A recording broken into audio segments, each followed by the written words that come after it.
Haiti sent. Stuck to Pisia. A one-armed man stands bound to a wooden post in the center of Cap Francais. Crowds chant, torches crackle, and the smell of sugar and smoke fills the air.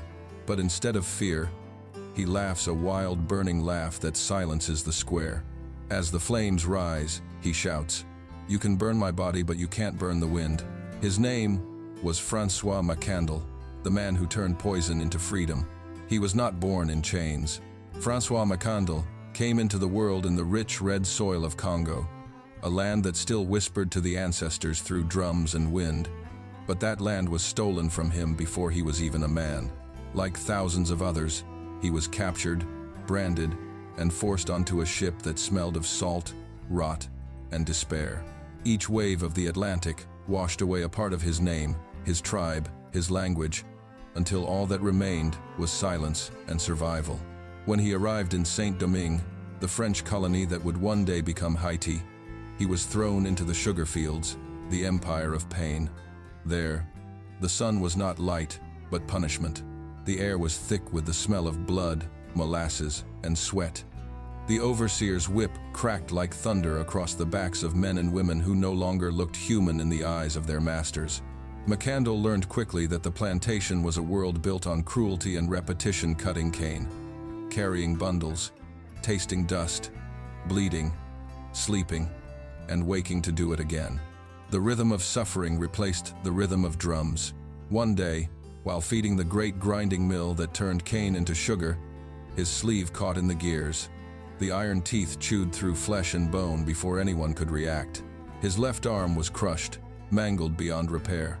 He screamed, not from pain but from the realization that his life, as his masters saw it, was now useless. To them, a man without an arm was a broken tool. They decided to throw him away, like a rusted blade. But Mackandal refused to die as property. He escaped one night, limping through the cane brakes, following the river that led to the mountains. He left behind his blood and chains, carrying only rage and memory. The dogs were sent after him, but the forest swallowed him whole. From that night, François Mackandal ceased to exist as a slave. He became something else, something the French could neither name nor kill. In the heart of the forest, where fog kissed the trees and the soil hummed with secrets, he found the Maroons, men and women who had fled slavery long before and built hidden villages among the mountains. They looked at the one-armed stranger with suspicion at first, but when he spoke, they saw fire in his eyes. He told them he was not here to hide but to fight, and as he healed, the forest began to teach him. He learned the language of roots and snakes, the power of leaves that could heal or kill, the songs that called spirits to guide the living. He listened to the Maroon elders speak of the WAA, the divine forces that ruled nature and fate. In time, they began to whisper his name not as a man, but as a vessel, a broken body, yes, but a burning soul, a soul the masters should have left alone. The forest was his cathedral. Its canopy replaced the ceilings of the colonial churches he was forbidden to enter. There, under the dripping leaves and the endless chorus of insects, Mackandal began to gather power not of muskets or swords, but of understanding. He studied the plants that grew in shadow, the bitter roots that numbed pain, the milky saps that paralyzed, the tiny red berries that killed silently when ground and mixed with water. He watched the snakes coil and strike, and from them, he learned patience. Among the Maroons, he became a healer. When children were sick, he brewed potions. When wounds festered, he whispered prayers to the Lua and bound them with herbs. His remedies worked, but his touch carried more than medicine. It carried belief. At night, the people gathered around the fires as he spoke softly. Freedom is not given. It is taken like fruit from a forbidden tree. Rumors of the one-armed healer spread beyond the mountains, carried by runaway slaves and merchants. Even those still trapped in the plantations began to hear his name. They said he could command spirits, speak to the wind, and vanish into smoke. He was no longer just a man. He was becoming a myth. But Mackandal's mind never forgot the fields. He knew that every leaf of sugarcane represented the death of a man. Every drop of sweetness tasted in France was bought with blood. He told his followers that the earth itself demanded vengeance. that the soil, fed with the blood of the enslaved, would soon turn against their masters, and so began his transformation from healer to avenger. He began to gather men and women who worked in different plantations, teaching them to recognize plants, grind roots, and mix poisons. He disguised his rebellion as medicine. Under the cloak of care, he built an army. By day, he healed. By night, he brewed. And when the first Frenchman fell, foaming at the mouth after drinking from a tainted cup, the whisper began, "Mackandal has touched the water." The forest trembled. The air thickened with fear. The man who had lost an arm had found something far more dangerous, a weapon that required no blade, no bullet, no mercy. He had found the invisible art of revenge. By the early Sense d'Ibet Wojabio, Mackandal's shadow had already spread across the northern plains of Saint-Domingue. Every plantation from Le Cap to Limbe whispered his name in fear. He no longer needed to strike with his own hands. His knowledge flowed through others like a hidden river. His followers, enslaved men and women who carried buckets of milk, baskets of fruit, or pots of stew, became silent messengers of death. They passed through kitchens, stables, and nurseries, leaving behind nothing but a faint scent of herbs. Within hours, masters and mistresses would begin to cough, tremble, and die with no wound, no struggle, no explanation. The French doctors, baffled, blamed the tropical heat, bad air, or strange illnesses of the colonies. They could not imagine that the very people serving them were waging war beneath their eyes. Mackandal had built an invisible army. He divided them into small groups across dozens of estates, connected by secret signs, knotted cords, carved gourds, symbols drawn on the dirt. Each member knew only a handful of others. Betrayal of one could not destroy all. His system was as intricate as the roots of the forest itself. He was methodical. He recorded every ingredient, every dose, every symptom. He studied which poisons killed swiftly and which tortured slowly. Sometimes, he would allow his enemies to live long enough to spread fear, the kind of terror that crept into dreams and made water itself suspect. For years, the French lived in quiet panic. They stopped drinking milk. They forced slaves to taste food before them. They burned the hands of any servant suspected of poisoning. Yet the deaths continued random, unpredictable, and cruelly efficient. One French officer wrote in his diary, "The blacks have the devil among them. His name is Mackandal." The enslaved, meanwhile, began to tell stories around the fire, that Mackandal could transform into a bird, or a fish, or a snake, that he could cross rivers unseen, or ride the wind between plantations, that his one arm was enough, because the other had become spirit. Whether myth or truth, it did not matter, for both enslaved and masters believed it. Each night, when the drums of Vodou echoed through the valleys, the French huddled in fear, clutching their crosses, while the enslaved danced around flames, chanting his name. Mackandal had discovered something more potent than poison: belief. And belief was the most dangerous weapon of all. By Sense d'Ibet Gazout, the entire colony seemed haunted. The French could no longer distinguish sickness from sabotage, or accident from attack. To drink, to eat, to breathe, everything had become a risk. Mackandal's network had grown into a web spanning hundreds of plantations.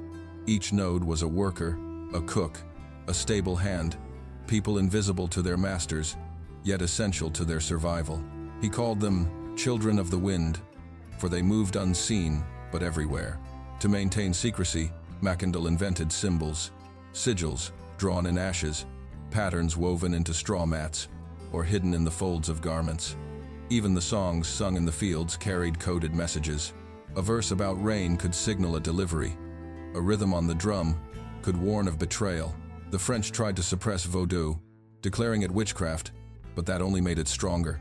For in every ritual, in every beat of the drum, the enslaved found courage. They began to see themselves not as tools, but as vessels of divine wrath. Mackandal's followers met deep in the forest, under the crescent moon. There, surrounded by the smell of resin and smoke, he spoke with the calm of a prophet. Freedom will not come from mercy, it will come from terror. Let them drink from our hands and learn what their cruelty tastes like. He showed them how to mix the juices of oleander and cassava, the venom of toads, the milky sap of manchineel. He warned them never to use it in anger or haste, only as a message, never as chaos. And the message spread. No master is safe. Rumors reached the governor of Saint-Domingue, who sent troops into the hills, but they found only empty huts and the fading smell of herbs. The forest protected its prophet. Among the enslaved, Mackandal was no longer just a man. He was the embodiment of every pain that had ever screamed in silence. They said that when he touched water, it turned bitter, that when he spoke, the air trembled, that when he prayed, lightning struck. It was not just rebellion anymore, it was revelation.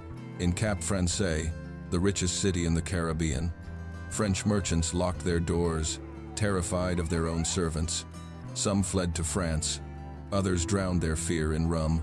The entire colony trembled not because of armies, but because of a one-armed man who had learned how to weaponize the invisible. And in the wind that swept through the cane fields, whispers rose like prayer. Mackandal walks tonight. Freedom, for Mackandal, was not an idea written on parchment, it was a taste. It was the acrid tang of venom on the tongue, the scent of crushed leaves that promised vengeance, the hiss of boiling mixtures in clay pots. The forest had become his laboratory, and pain had become his teacher. Each batch of poison he made was not just a weapon, it was a declaration. He told his followers, every drop of poison is a drop of justice. Every death brings balance. In the darkness of Saint-Domingue's mountains, hundreds gathered around him, men and women who had lost children, limbs, or hope in the fields of sugar. The firelight flickered on their faces as Mackandal spoke of a future without chains, a world where the whip would turn to ash and the white man's laughter would choke in his throat. By now, his campaign had become a slow-moving storm. Masters fell sick without warning. Livestock died in waves. Wells turned foul. French officials sent soldiers to burn the forests. But the more they burned, the more the fear spread. The enslaved began to walk taller, speak louder. Their songs no longer sounded like laments, but like spells, rhythmic affirmations that the age of suffering had numbered days left. But freedom was never clean. Every victory came at a cost. Not all slaves wanted rebellion. Some wanted safety. Some feared that every death would bring more lashes, more executions. Some broke under torture and whispered names. Mackandal understood this. He told his followers, the fight for freedom will be poisoned by fear. That is the price. The French retaliated brutally. Dozens of suspected poisoners were hanged, their bodies left swinging from trees to rot in the tropical heat. Still, the killings did not stop. It was as if the island itself had joined the conspiracy. Soon, the governor of Saint-Domingue declared that Mackandal must be found dead or alive. Posters were nailed to church doors offering gold and freedom to anyone who betrayed him. Mackandal laughed when he heard it. They think they can buy loyalty, he said. But they do not understand I already paid them with fear. The Maroons began preparing for open revolt. The trances of Vodo grew wilder, drums louder, smoke thicker. But somewhere amid that chaos, a seed of betrayal began to take root, planted not by greed, but by exhaustion. One of his own, terrified of capture, began to talk. The French tightened their net. The air around Mackandal's forest grew heavy. The storm was about to break. The night was humid and moonless when betrayal came. Mackandal had just finished a meeting with his lieutenants near the riverbank. They spoke in low voices, surrounded by the scent of damp earth and wild ginger. He told them to prepare for the next phase, a colony-wide uprising that would strike on the same night across every plantation. But before dawn, one of his messengers was captured, beaten, branded, and burned with hot irons. The man screamed until his voice broke, and then he talked. By sunrise, soldiers were already marching toward the forest. Mackandal's camp awoke to the sound of muskets and barking dogs, the air filled with smoke and shouting. His followers scattered through the trees, but Mackandal stayed behind, burning his notes, crushing the last of his herbs into the ground. He tried to escape through a hidden path, but a musket ball shattered his leg. The soldiers surrounded him. He did not beg. He only smiled, a strange, serene smile that frightened the men holding him. They dragged him back to Cap Français in chains. The streets were lined with people, white colonists in hats and perfume, eager to see the devil of the blacks. For days, He was interrogated in a stone cell beneath the governor's mansion. The French priests demanded that he confess to witchcraft. He refused. Instead, he laughed and said, "If your God made me your slave, then my gods will unmake your world." The trial was a performance. Witness after witness described his crimes: the dead masters, the poisoned cattle, the spreading terror. Each word added to the legend. Finally, on sense to Dikaisia Nendensendev, the court sentenced him to be burned alive in the public square. They ordered that all enslaved people in the region must attend to watch, to fear, to obey. When they brought him out, bound to the post, he was thinner than before, but his eyes shone like black fire. The crowd jeered. The priests muttered prayers. The soldiers poured oil onto the wood. And still, he smiled. He looked at the thousands of enslaved faces forced to watch, and raised his voice above the noise. "You think this is my end? It is your beginning." Some said he whispered words in an ancient tongue, summoning the wind itself. Others swore that when the torch touched the wood, the flames hesitated, as if afraid to consume him. That night, the French believed they had destroyed the rebellion, but in truth, they had only lit its fuse. On the morning of his execution, the city of Cap Français smelled of smoke long before the pyre was lit. Soldiers marched through the streets, herding thousands of enslaved men and women into the main square to witness the punishment. The French wanted fear, fear so deep, it would rot the thought of rebellion before it could ever bloom again. Mackandal stood at the center, bound to a wooden post, a crown of hemp rope around his neck. The sun was merciless, baking the square, glinting off the polished muskets of the guards. The governor, sitting beneath a canopy, gave the signal. The executioner approached with a torch. The dry straw hissed. Flames licked up the pole, orange against the blue Caribbean sky. And then, laughter. It started as a low, broken chuckle, then grew into something wild and defiant. Mackandal threw back his head and laughed until his voice cracked. He shouted in Congo, then in Creole, then in French, "You can burn my body, but you can't burn the wind." The crowd gasped as the ropes, binding his body, suddenly snapped. Some said by the fire, others by his own twisting strength. For a heartbeat, he was free. He leapt from the pyre, flames chasing the hem of his tattered trousers. People screamed. Soldiers fired wildly into the smoke. When it cleared, Mackandal lay on the ground, writhing, half-burned, but still alive. They dragged him back to the post, nailed his limbs, and lit the fire again. Yet the legend had already escaped. Among the enslaved, a rumor spread before the ashes cooled. Mackandal had not died. They said he had turned into a bird and flown away, that his spirit had entered the wind, that the French had burned only his shadow. By nightfall, the city was filled with whispers. Slaves in the kitchens murmured his name under their breath. Drums beat softly in the distance, even though drumming had been banned. The French believed they had killed rebellion, but instead, they had forged a myth, and myths cannot be chained. The next morning, when the first gust of wind swept across the cane fields, some of the enslaved lifted their heads and smiled. They said, "He is passing." After the flames, silence ruled Cap Français. But beyond the city walls, in the shadowed mountains, the forest began to breathe again. The wind that rustled the leaves carried his name, Mackandal. To the French, it was superstition. To the enslaved, it was proof. They believed he had joined the spirits, that his soul now lived among the unseen protectors of those who suffer. Farmers left offerings of tobacco and rum at the base of trees. Women whispered prayers before crossing rivers. Every rustle in the cane was his presence. Every storm, his anger. In secret gatherings deep in the woods, the Maroons invoked him. Drums echoed like heartbeats. They poured water on the ground and chanted, "Mackandal, guardian of the free. Mackandal, rider of the wind." His story traveled faster than soldiers could stop it. Within months, new leaders rose, healers, priests, rebels, all claiming to have dreamed of the one-armed man who spoke through fire.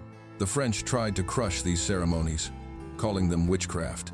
They banned gatherings, outlawed drumming, hanged priests.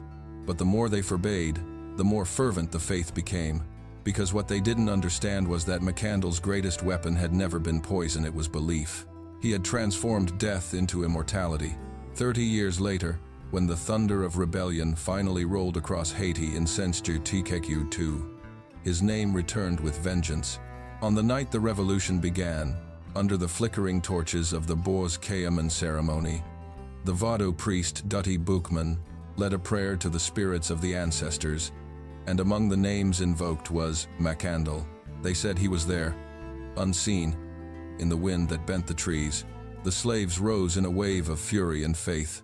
Plantations burned, masters fled. The sky turned red with smoke. What began as Mackandal's whisper had become a hurricane. For generations, parents told their children that when injustice grew strong, the wind would change, and when it did, Mackandal would ride it again. Even centuries later, long after independence, Haitians still spoke of him not as a ghost, but as a guardian.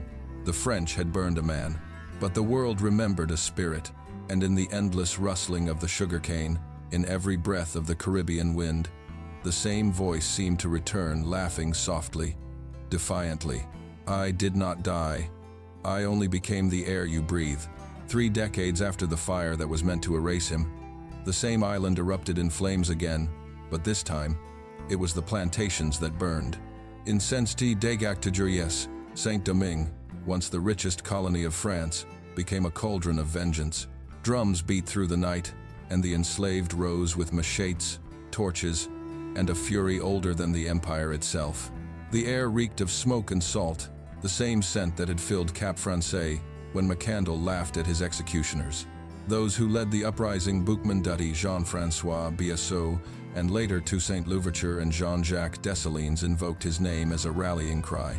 They called him the Invisible General. In secret ceremonies before battles, they poured rum into the earth and whispered, "Mackandal, guide our blades." What he began with poison, they finished with fire. The French, who once dismissed him as a sorcerer, now faced the army his spirit had inspired, an army born from the very people he taught to fear nothing but chains. When the slaves stormed the plantations, they carried his words in their hearts. Freedom will not come from mercy. It will come from terror. It was said that on the eve of the first great revolt, a sudden gust of wind swept across the hills, bending the torches, but not extinguishing them. The old Maroons nodded knowingly. "Mackandal walks," they whispered. His legend had become the unseen hand guiding the revolution. He had taught the enslaved to use their master's arrogance against them, to strike not with strength, but with cunning. Every ambush, every act of sabotage, every whisper of rebellion carried his signature, subtle, silent, precise. By Sempachiyukusi, Haiti stood free, the first black republic in the world, born not from the charity of rulers, but from the blood and belief of the enslaved. When Dessalines declared independence, the crowd erupted into cries of triumph, but among them were older voices, murmuring prayers to a man long gone. They said, "He has returned. The wind has finished what the fire began." Even as the new nation struggled under the weight of revenge and ruin, Mackandal remained its ghostly conscience. His story reminded them that freedom was never granted, it was taken, again and again, by those who dared to imagine it. He had shown that one man, broken and unarmed, could turn knowledge into a weapon more devastating than any army. The French burned his body, but his laughter still echoed in every gust that swept the cane fields. And the world, watching in disbelief as slaves, defeated an empire, finally understood what the fire of Senstadikagansuya had failed to destroy: an idea. François Mackandal had no throne, no army, no written manifesto. What he left behind was something more enduring, the memory of resistance, written in smoke and myth. To the French, he was a murderer. To the enslaved, he was a prophet. To history, he became the invisible thread that connected suffering to rebellion, despair to defiance. He never saw the revolution he sparked. He never saw chains shattered or flags raised. Yet every victory Haiti ever claimed was built upon the fear he once sowed. A fear that taught the oppressors that power could be poisoned from within. Even now, centuries later, in the hills of northern Haiti, old women still tell his story to children at dusk. They speak of the man who lost his arm but found the strength of gods. They say that when the wind rustles the trees before a storm, it is Mackandal walking again, restless, watching, waiting.